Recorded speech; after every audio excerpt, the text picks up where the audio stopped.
Hello, everybody. Oh, where have we gone? There we go. Oh, Right. hello, everyone. Welcome to tonight's ThingCast. I'm Andrew, making an appearance here today, joined by the superstar Ian Nathan, and often behind the scenes, our director, Sam Way. I'm not the Welcome. director, but hello. Not director, the editor. Well, I don't know, actually. I don't know. I don't know. Sometimes, you get the feeling. I tell you. Yeah, exactly. The editor, Sam.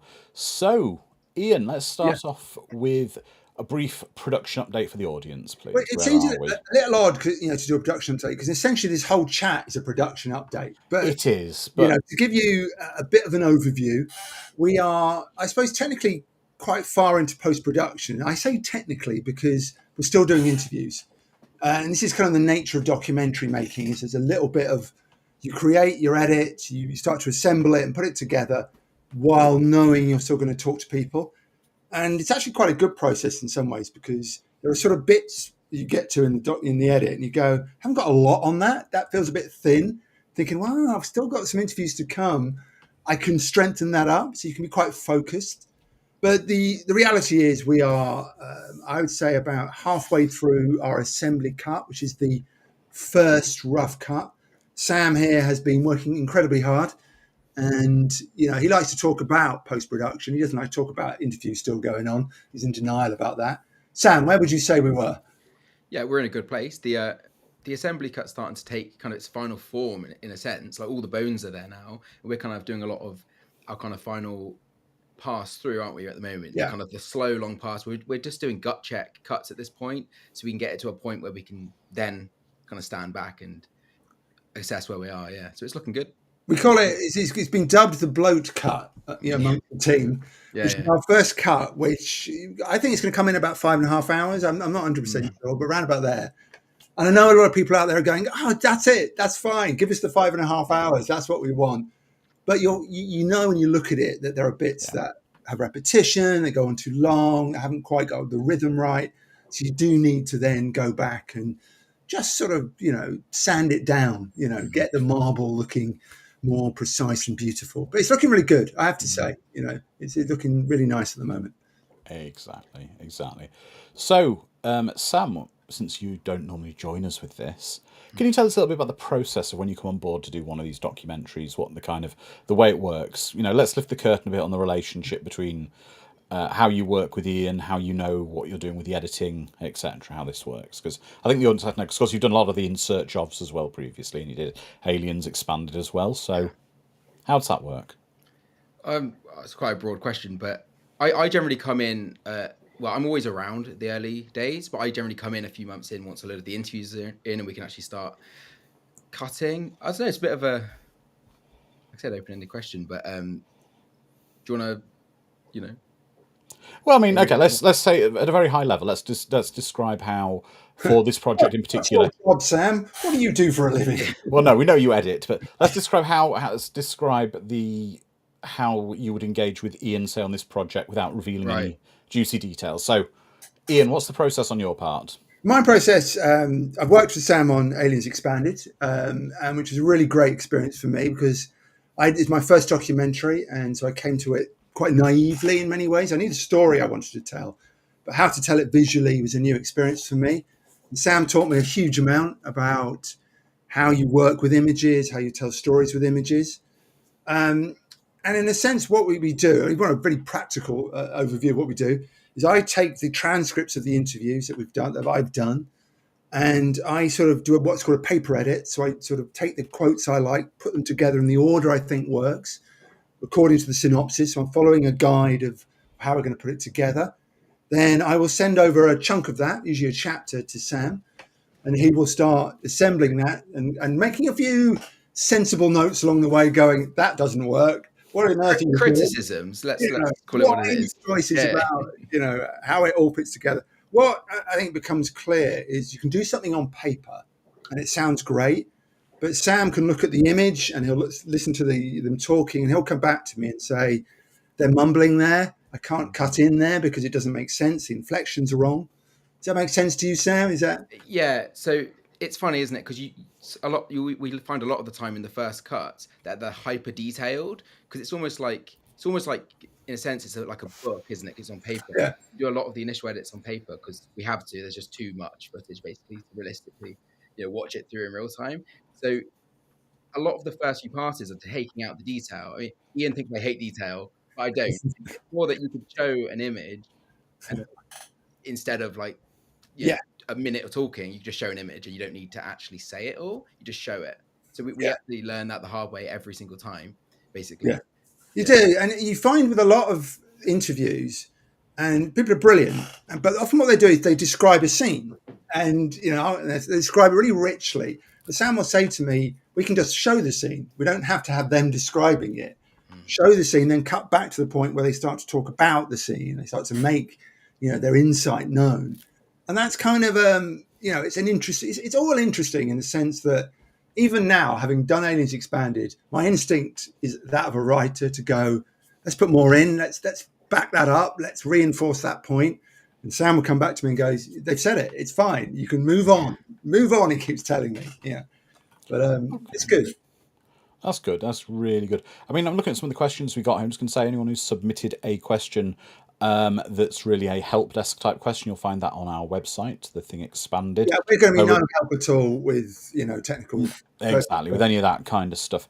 But there are some interesting questions here. So it's probably one for both of you. What's the difference between this documentary and ones you've worked on in the past? Sam, you go first. Okay. Well, I did the In Search of Darkness 80s trilogy initially with Creative VC, And In Search of Tomorrow. And In Search of Tomorrow, and they're different because they're a lot wider in that scope, and so we're dipping into like 100 different films, right? But in this one, it's the complete opposite. It's 5 hours on just one film, right? So that's the main difference with this one. I mean, if you want me to compare this to Alien, it's Expanded. Mm-hmm. Well, that's a whole different conversation, but it's actually quite interesting because Cameron's films and Aliens Expanded, they're kind of what they are. They just are what they are, and there isn't. And it was interesting and definitely interesting to put together.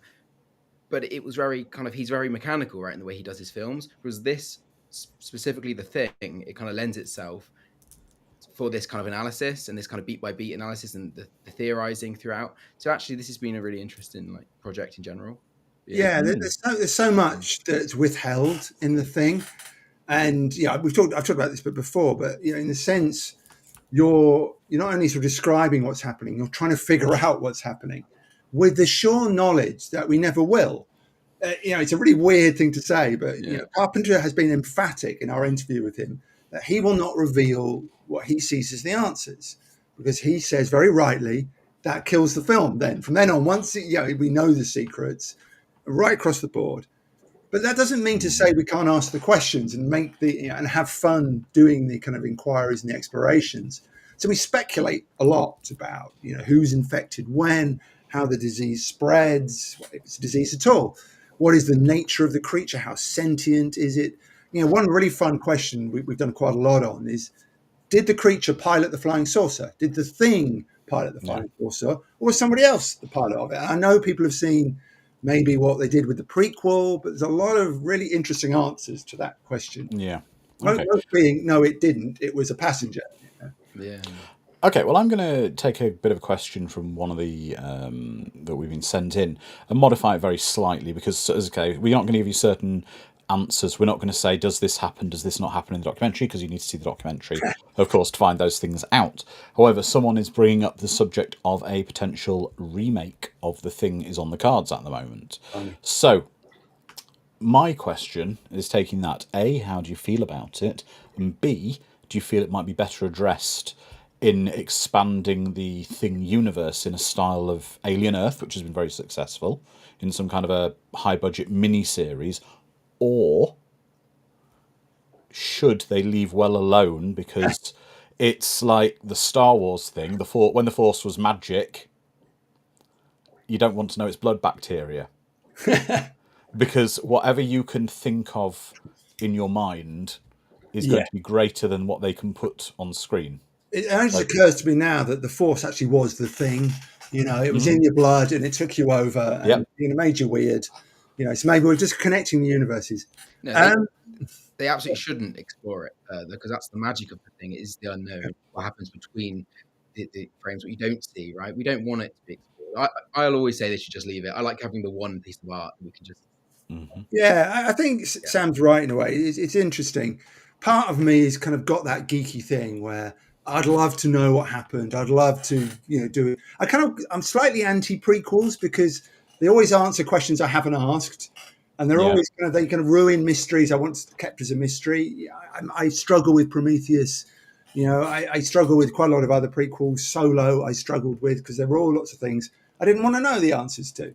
But sequels are different, but I'm kind of with Sam in the sense that the thing is so beautiful and has such a beautiful ending, such a haunting last sort of moment that to pick up again, from there, it just feels like a bit of a tragedy.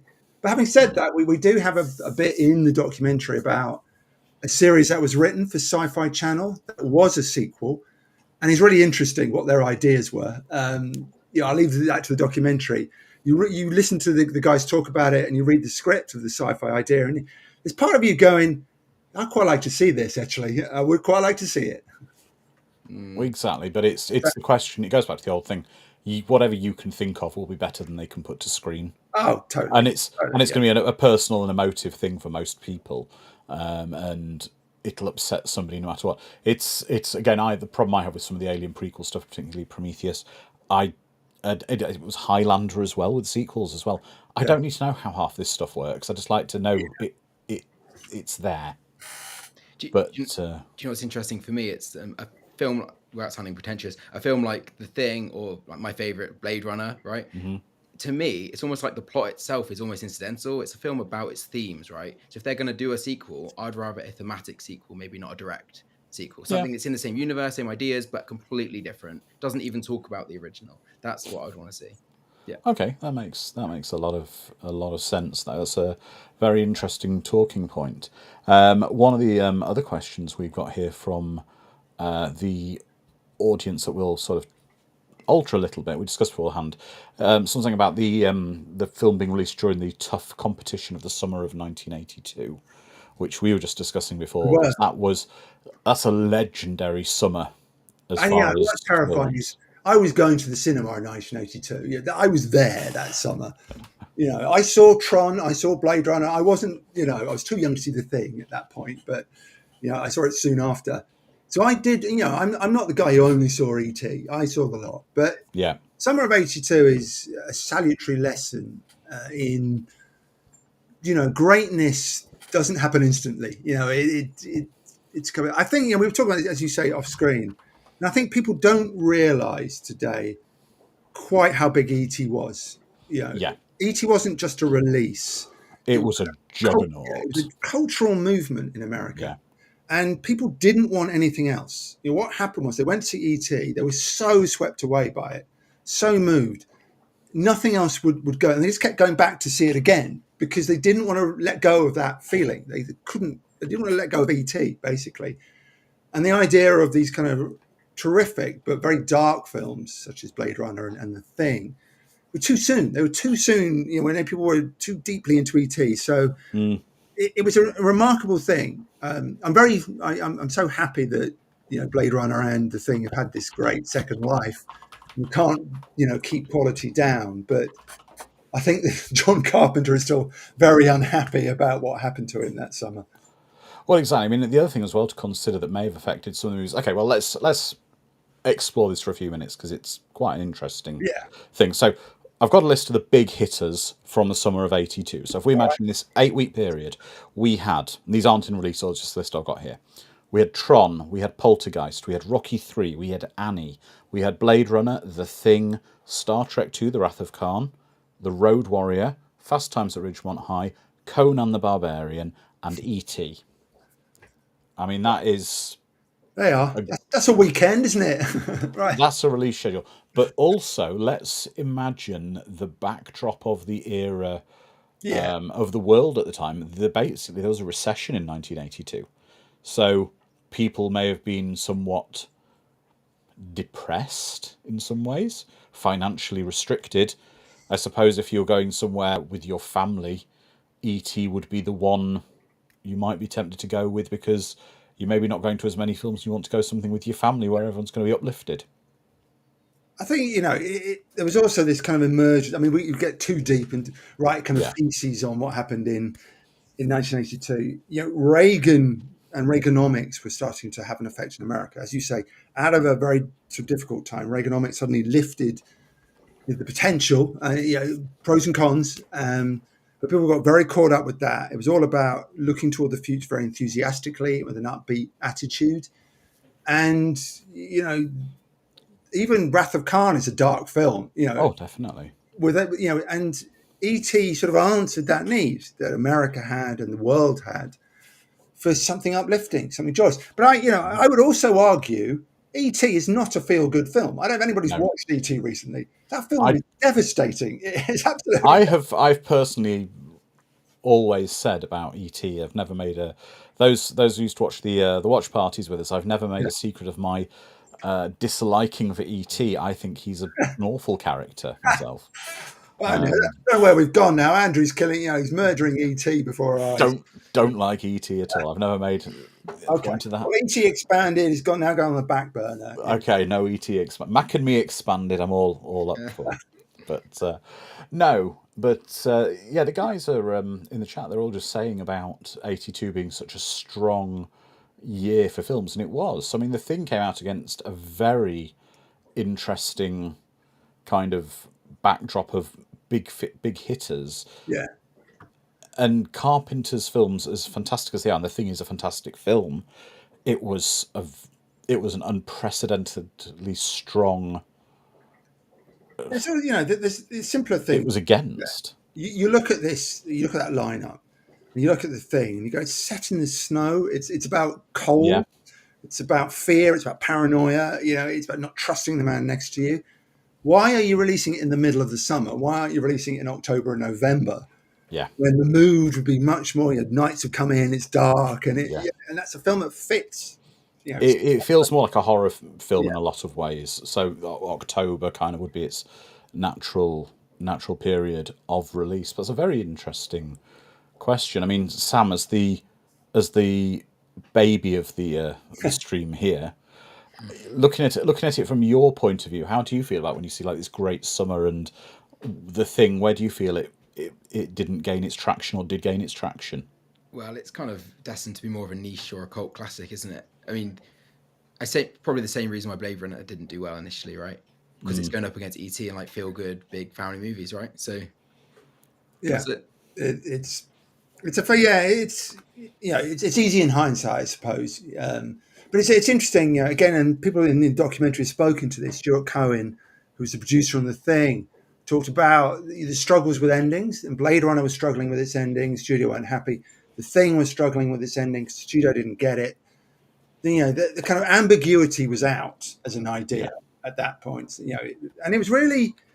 I mean, we get too deep into this, but 82 is where the kind of concept of the blockbuster kind of absolutely takes shape. I know we had Jaws and all those things that come before it, but the idea of what the studios would deliver to an audience and how you could deliver it to an audience starts to kind of really coalesce in 82. And they don't want ambiguity. They don't want questions remaining. This is what makes films great, but studios didn't want that in the summer, and that's what that emerged in 82. But I love E.T. though. I'm not going to diss on E.T. because I think it's a fabulous film, even though Andrew doesn't like it. I'd like to see an E.T. and Thing crossover personally, where the Thing takes over E.T. That'd be the one I'd like. Someone's saying here though, I mean, we can't go too deep into this. Someone's asking, how far into the wider Thingverse of graphic novels, board games, and computer games might you be going? You don't have to answer this in any depth, but no, it's probably not as much maybe as we did with Aliens. Partly because it's funny. The film tells you a lot about what the documentary should be. You go in with a lot of plans, you write a synopsis, but as you start to put it together, Sam and I start to kind of edit together, a kind of new film emerges, a new story emerges from what we have. And that's very much guided by the original film. It's guided by the nature of the thing.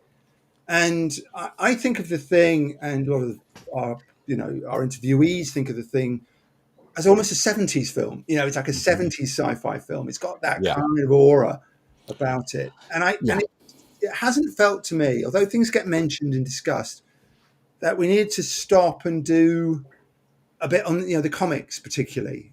It hasn't felt like that fitted the Thing Expanded. We've got some plans around that, but Sam, you agree, don't you? It doesn't. Yeah, there isn't. Well, we kind of ultimately we can only cut from what they say. We can't make them say things. We'll drop in like extended universe stuff if they mention it. We might quickly drop on it, but nothing in depth really. No, it's just this is a completely different beast to Aliens Expanded, isn't it? That's the thing. It's even the cast, everyone involved in it. They're way different. They were like theater actors, and they were all like, what's the word? They're like they're kind of take grand, it very seriously. Yeah. Whereas all the aliens guys were like grand storytellers, and they like to embellish a lot. It's not the case here. It's a completely different vibe, and I think it's really cool. I think it's gonna. Yeah, I think Ian, you touched on something very interesting there, which is the thing does feel like a 70s sci-fi film. Particularly that resonates with me at the moment because I'm going through a bit of a weird phase of watching a lot of 70s sci-fi, and I'm enjoying the depression of it. I've been watching some of the Planet of the Apes films this week, and have you done Silent Running yet? Not yet. I've watched that previously, but I do enjoy a depressing 70s film.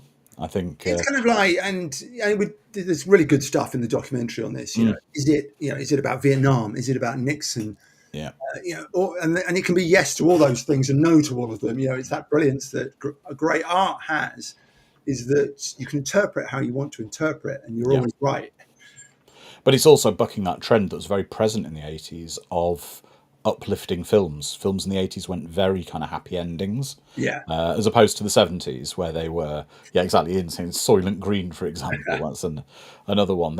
Anything that, ends basically with everyone dying and no music and just... weirdly, and Carpenter talks about this, is that he said he realized very quickly when he was making the thing that it was apocalyptic. It's dark. He thought he was going to make a monster movie, and then he realized it's completely apocalyptic, this story. And you think this is 81, released in 82. They're making it in 81. The Cold War is at its height. The idea of nuclear annihilation was very real to people old enough to grow up in that era. So there was something about the thing that was attuned to its times that is relevant. That makes it an 80s film in that respect. It is about the potential for wiping out mankind was very real. Even though this is an alien creature who may do it, and it's about stopping that happening. And I think Carpenter was tapping into something global and about the world he saw around him. Mm-hmm. There's a lot of uncertainty right in the air, and the last thing people want to see is a lot of uncertainty. And the last line is like, "Let's just see what happens." It's a bit too real, probably hitting a bit too close to home in 82. Oh yeah, because in 82 no one knew what was going to happen in the world. It was always there were the two biggest bullies in the yard were getting ready to throw down at some point. But no, exactly. Ian Mitchell, one of our followers, is always here. Says gloom level in 70s sci-fi approaches that from some films from Weimar cinema. Right. We shouldn't go down this route because I have a real passion for Weimar cinema. Weimar cinema is really weird. It's kind of like it's got all the kind of film noir and the kind of Blade Runner is Weimar, but it also has really weird jolly stuff in it as well. But let's not go down that because that's not what we're talking about. No, but still, it's interesting to see where the other things reach into the genre, reach into this film because it's a very, very. I think that just on that, just last thing on that note about apocalyptic, films often they represent the personality of the filmmaker. The vibe is the vibe of the director. If it's a good director and a powerful director. And Carpenter, is a great filmmaker, but he's not a cheery filmmaker. He would tell you that himself. He doesn't trust the world. He doesn't trust the studios. He doesn't trust a lot of things. And I think that's what you get a lot of. This is Carpenter's view of the world. I know it's written by Bill Lancaster, it's based on a novella and, the Hawks film. But this is very much, I think, Carpenter's take on what was going on in America. Exactly. So another question is about The Thing. And one of the big questions we're getting asked from the backers is about this. Is this really a classic or is it nostalgic? The film. Go on, Sam. I don't know. Let's rephrase that question. All right. how do we differentiate between a film being a classic and nostalgic? Are they one and the same? Are they interchangeable? It's kind of the opposite, 'cause no one liked it when it came out, right? And now people are liking it. So for it to be nostalgic, surely do you know what I mean? Yeah. It's weird film. Look, I love The Thing, by the way. Mhm. I don't want to be negative about it. It's a little messy at the end, and there are some things I'm like, what's going on? Is that intentional? Did he do that to cause more confusion? It's not perfect, but often it's like those little, those little flaws in a film that keep you interested, right? That's what I like about it. I Yeah. think it's great. I love a janky film, and this at the end it has moments where, you know, you could tell they might have been struggling a little bit in the edit, but I think ultimately it helps the final film. So Yeah. great. It's great. I mean, it's really hard. Definitions are so hard when you get into this. What is a classic film? What defines it? Do you need you need some separation of time? You need sort of 10 or 20 years Yeah. for the film to sort of embed itself in the world and be what it actually is. But classic is about, I think, sort of that sense that you're constantly alive. So I return to the thing, even though now I'm watching a lot of it every day, but it's still asking me questions, and it's still, confusing me and upsetting me and thrilling me. And there's things that emerge from it. And as Sam says, sometimes because we're going so close with what the details of the making of, we now know things about how they wrote it and made it that might make things continuity problems or might not. But that doesn't seem to matter to me now, because I love the way that the thing can be what I want it to be. And I think classic has a lot to do with how you interact with it. And there is a lot of nostalgia to do with that as well. It's a film you remember seeing for the first time, isn't it? If it be that on VHS or at the cinema or on DVD or however, if you just saw it last week, the film is something that is so good that it implants it within you. Yeah. Okay. Go on, Sam. I don't want to cut you off. I was just going to say, it's a really interesting film. And the more I watch it, the more I appreciate it. Because it's quite overwhelming in a sense, because there are like 12 characters, right? Like 12 Angry Men. You can't take it all in one viewing. It's a film that's designed to be watched again and again and again. Because I saw a lot of the initial reviews were saying, it was like no characters, it's all like the gore. It's actually quite the opposite. There's a lot of character work in this film. And hearing what the actors say about actually preparing for the roles and stuff, they took it very seriously. And I think you can actually see that if you keep watching it. And well, you'll see when you watch our thing. But yeah, I think one of the things I enjoy about it is the claustrophobic nature of it. Yeah. It could work as a play. Yeah, that comes up. It's true. That comes up with a few of the actors, that they sort of approached it like it was a play, because there's a lot of men in rooms just shouting at each other. Yeah. And it's only when it explodes into the kind of Robotine magic that you think the film gets big and epic. And so that's a fascinating balance between what's going on and the kind of the thing stuff on the side of it. You're right through to the end. In the end, it's still two men confronting each other. Yeah, exactly. It's very much. Okay, David Ladera is saying there's like a play called 10. It's like a play called 10 Little Indians, which is Isn't that the Agatha Christie? Am I right? so. Might be. And then there went on. Something like that. But yeah, I mean, it's very much. It's not, and I'm not detracted from the film of this.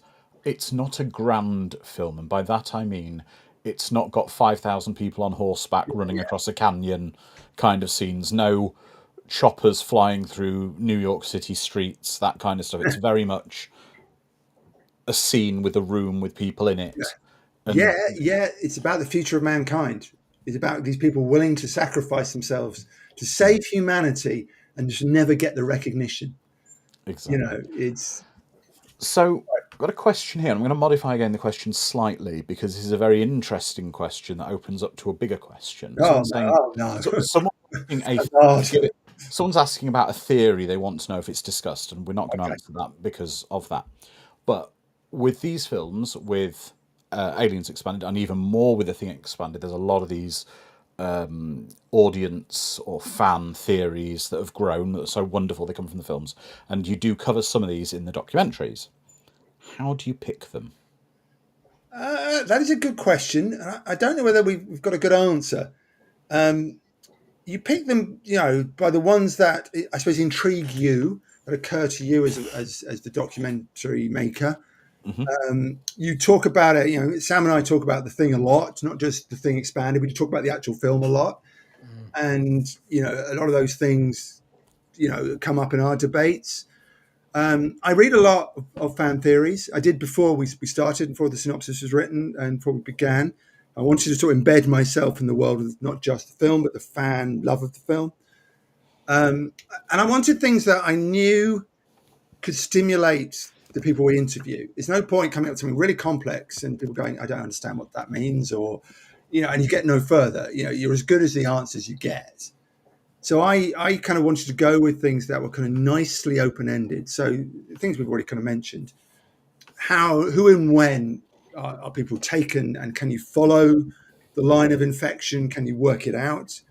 Simple things like the shadow on the wall and how that works.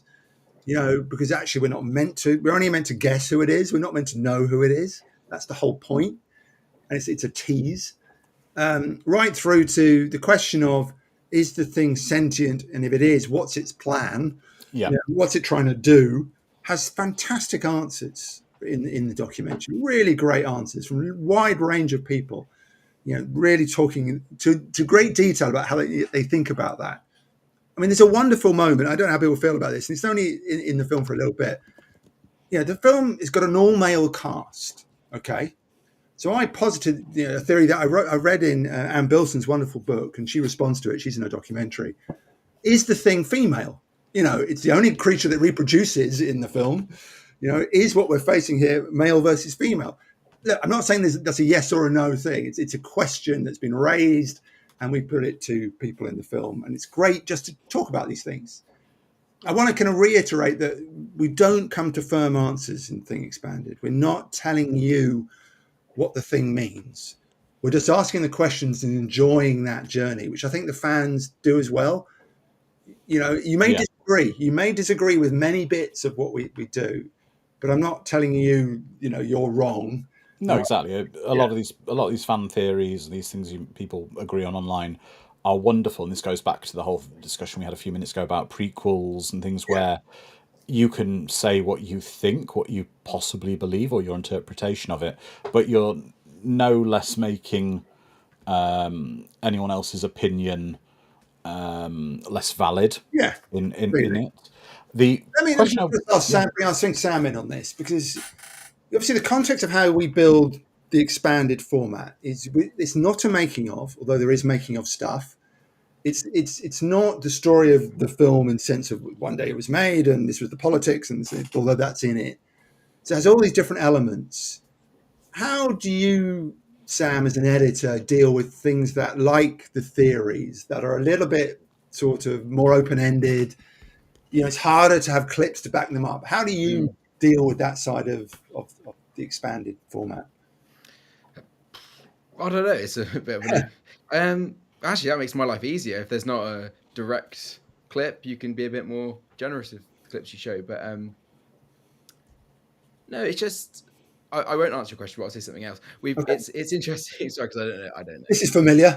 Yeah. Sorry, I'm all over the place. So it's interesting because I get the sense when looking through all these interviews that a lot of people were like making their own interpretation of the film as they went. Even the editor, Todd Ramsey, says like he found the film when he was in the edit, and I'm wondering if that was the same film that John Carpenter was making. It's almost like they maybe kind of created more mystery in the film, almost like people fighting each other a little bit, but in a good way, because maybe that's the point of the film, isn't it? It's because it asks questions, it doesn't answer them. I don't know. Yeah, I mean, all the actors have a very different take on the fundamental question of, if you are infected or assimilated by the thing, do you know you are the thing? When you are taken. So that's a big question that the actors all debated before they even started shooting. And essentially, they all have different takes on that. They all have very different. So in a sense, they all acted from a different place in relation to that question. Which, Sam says, creates another layer within the film of sort of mystery and intrigue. I suppose, well, with the fan theories, they can be self-perpetuating. I mean, we've seen in other things as well, going back to Star Wars: A New Hope, for example, where a production error somehow skews and becomes canon in the film. Example, the infamous scene with the stormtrooper hitting his head on the door. Lucas didn't CGI it out. There's actually apparently that stormtrooper is a character now. They put a proper noise in from him doing it. But how, when you're dealing with the theories, or do you not worry about it, whereby maybe someone's drinking a glass in one scene, then next scene it's like a different level of something in it. The continuity thing Yeah, is continuity and it's things. quite. I mean, there's really interesting elements. I don't want to give too much away now, Mm. but there are elements of continuity shifts within the film that, if you know about its production, you can go back and look at the film and see it slightly differently. Basically, about halfway through, there was quite a sizable rewrite by John Carpenter from the shooting script they had from Bill Lancaster to what they finished with. He changed quite a lot, which had an effect on what they'd already shot. So, in some ways, these things are a result of that. I think there was a concern that the film was getting too much like a slasher movie, that it was, figures running about and killing people. So he changed death scenes and he changed the order of things. And that creates a kind of element of what might be a deliberate mystery and what might be a continuity error, or Yeah. not an error, because I think that Carpenter accepted it was there. I mean, I'll leave it with this. Think about George Bennings and think about, when do you think George Bennings was infected? Okay. All right, I'll leave it there, and then it's up to you to come to your conclusions with that. Right. Well, we are coming towards the end of this. It's going to be a brief one tonight, guys, because people have commitments tonight. But we're going to a couple more questions. Quick one from the audience for Sam. When did you first see The Thing? Be honest.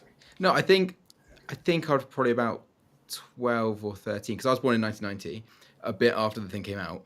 I just remember, I think my mum gave it to me on DVD from like a pound bin or something, and I got it and I put it in, not knowing what to expect. And actually, obviously, it's really great. So that was a good find. She knows nothing about movies. So she also did the same thing with Shawshank. So I saw 2 great movies that way, just random, pound bin. Yeah. No, it's great. I'm trying to think when I first saw it. Was it one of the Movie Drome films at one point?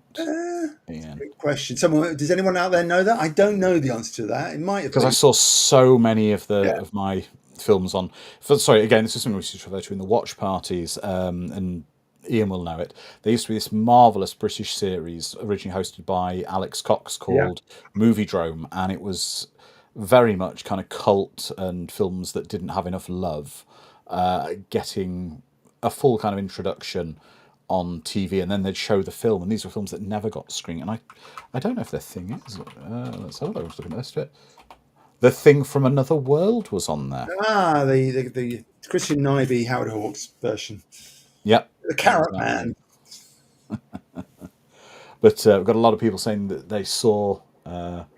What's Ian saying? Ian saying, I saw it at one of the smallest screens near Leicester Square in London. That's very Well done, Ian. cool. Very cool. I So, saw it on VHS. you saw on VHS. So, just coming up to the last sort of thing, I understand if anyone is in the New York area soon. Oh, yeah. Can you elaborate on what's going to be happening? Yeah, I'm unfortunately not going to be there. Andrew's not going. We're going over to New York, the team, or some of the team, or all the team, to see John Carpenter live. He does, I don't know if you know, but he plays his soundtracks in a kind of live context and plays them at his synth with a band, and they have the clips playing behind. It's a fantastic show. So if he does come to London, do seek it out, or anywhere in the UK. Shouldn't just be the London centric.